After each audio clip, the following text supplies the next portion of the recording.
this is the next installment on my YouTube page. Today is February 1st. My name's Nicole Nash, and I am taking on some responsibilities for the Red Ribbon Week campaign, which is one of the topics that I will discuss in these recordings. This recording this evening should be no more than 5 minutes.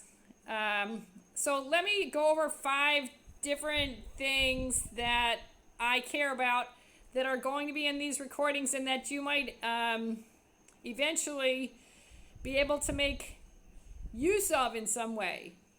So like a soundbite or a sample, for example, like one artist takes music from another artist and can use that music in a way that makes their music better, for example. So you might do that on TikTok. I don't like TikTok. For the most part, I'm just going to talk because there's a lot I have to say, and because we are constantly experiencing, as I described earlier, the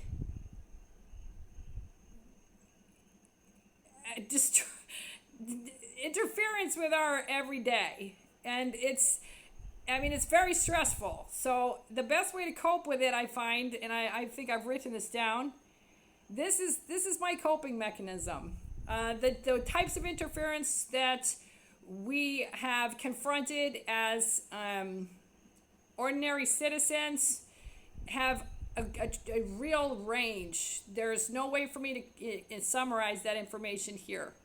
I'm going to be able to tell you some stories throughout the course of the next 6 months to a year that will help you understand how difficult it has been for us to exercise our free speech and our constitutional right to be associated with other people who do the same thing. And this has been very difficult. So as I said, I'm just going to talk. And I'm going to talk on probably 5 different topics. I have them summarized in front of me. The one thing that might interest you, at least the first thing that might interest you, is the drug enforcement picture here on the Big Island. The Big Island of Hawaii is in the Hawaii or high intensity drug trafficking area. So that the H stands for high intensity. So Hawaii High Intensity Drug Trafficking Area, that's an HIDTA. That's a designation that it was given decades ago. So Hawaii is a hotspot for methamphetamine, marijuana, and all of the drugs that are listed as illicit drugs in DEA's drugs of concern. In the drug threat assessment. You can get that at DEA.gov once a year. So the drug enforcement picture on the Big Island. And this will incorporate statistical information about recent arrests relating to drug seizures, whether those are being reported to ordinary people in the newspaper and how reliable that information is. And then a sort of anecdotal information that might be conveyed to me, for example, that you might find of interest. So anecdotal information, any crossover with other types of crime, like for example arson and burglary and car theft. So any crossover that is statistically relevant or significant might be in this recording. So that's one. The drug enforcement picture here on the Big Island. That should be a pretty lively topic, and I've been covering it myself as a hobbyist for about, this goes back now. It's 10 years at least. It's 10 years at least. Crime has the potential to shock and debase us. And that is a statement I can make based upon my firsthand experience. Crime has the potential to shock and debase us. So with the understanding that some of this information may be graphic or difficult to hear, I express to you an ethical commitment to the appropriate words to convey the information, or using the correct language or the culturally sensitive language to convey this information. I will not express a biased or racist viewpoint at any time, or a viewpoint that is critical of a person of a different sexual orientation, or necessarily a gender bias. I mean, I am somewhat gender biased, but that's all I can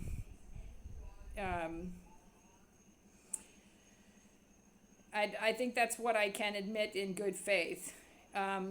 Okay, so the other topics that might interest you, and this is now 6 minutes long, so let's go through them quickly. The Fentanyl Free America Initiative. So if you would like to hear a bit more about Fentanyl Free America, this is going to be a topic that I discussed during my recordings. And that is because this is relatively new.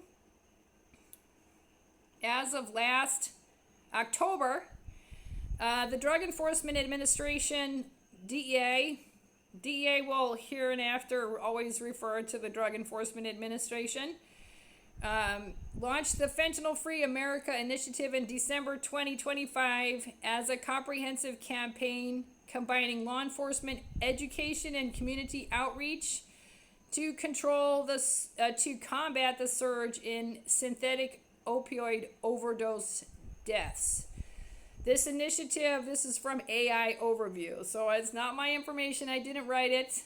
This is just to give you a sense of what we'll be talking about with the Fentanyl Free America Initiative. One of the ways in which this is important to me here in Hawaii County, is that we have our own task force, the Hawaii Island Fentanyl Task Force. And this task force is blind to what's happening at the federal level. So the task force is actually really well supported with a lot of different sponsorship.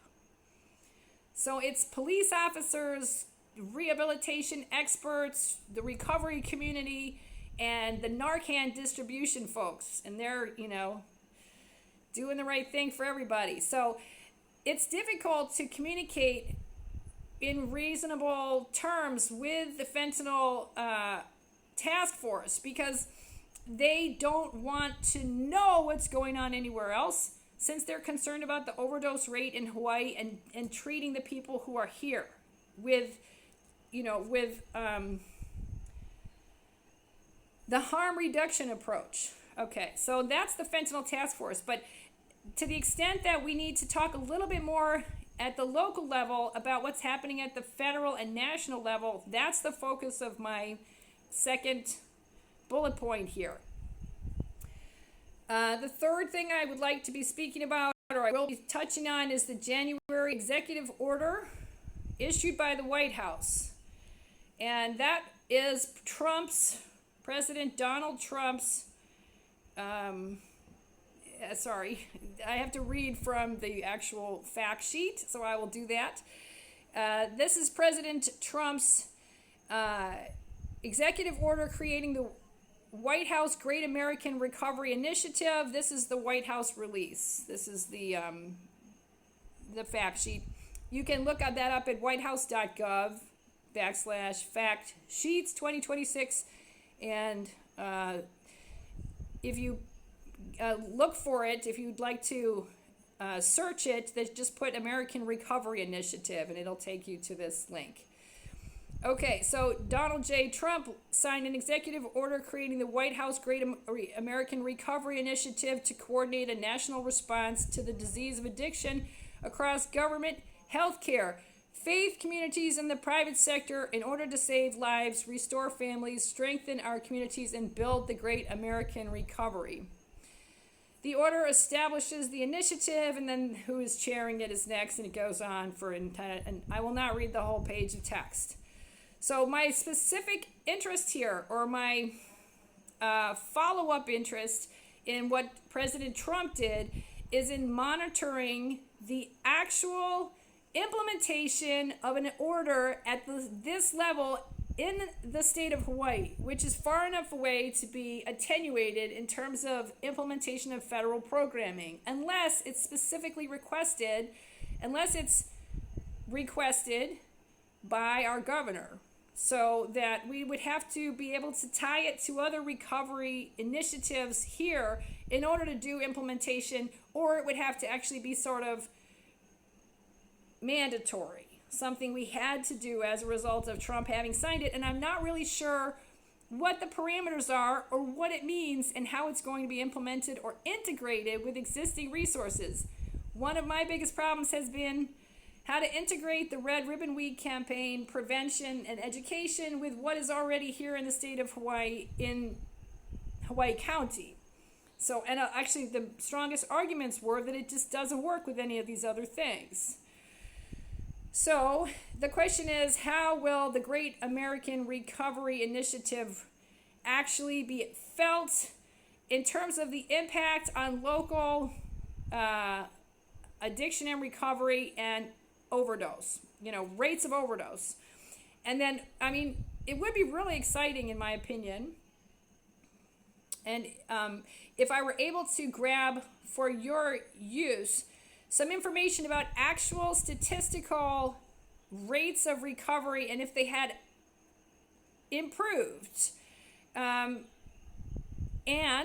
whether there was more compliance for folks who are on probation. That's a sensitive subject down here.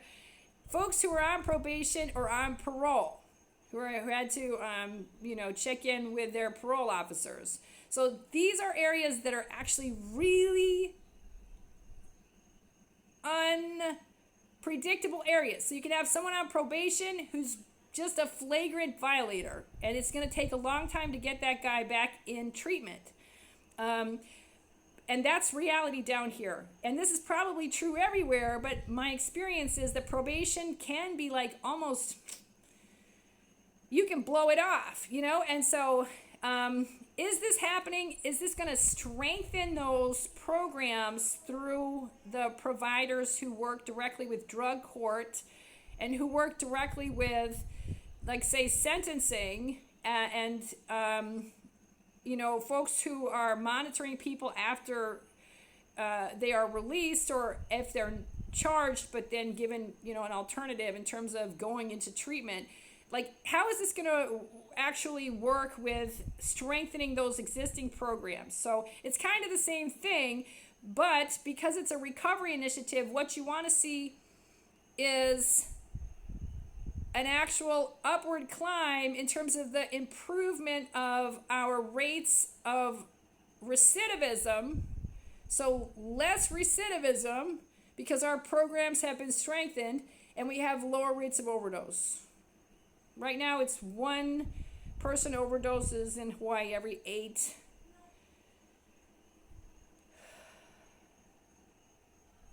days. That's the stat. Hawaii Island Fentanyl Task Force. Let me look that up and double check it. I'll get to you next time on confirming that is the correct number. Okay, so the last thing, so how many is that? Is that 4? 3, 4? So the other things are Red Ribbon Week campaign, which is my favorite subject. I'm looking forward to speaking with you about our progress representing and advocating for the message of the Red Ribbon Week campaign, which is celebrated every year nationwide from October 23rd to the 31st. Thanks. And the last thing that you're going to hear a little bit about are some war stories. You're going to hear war stories.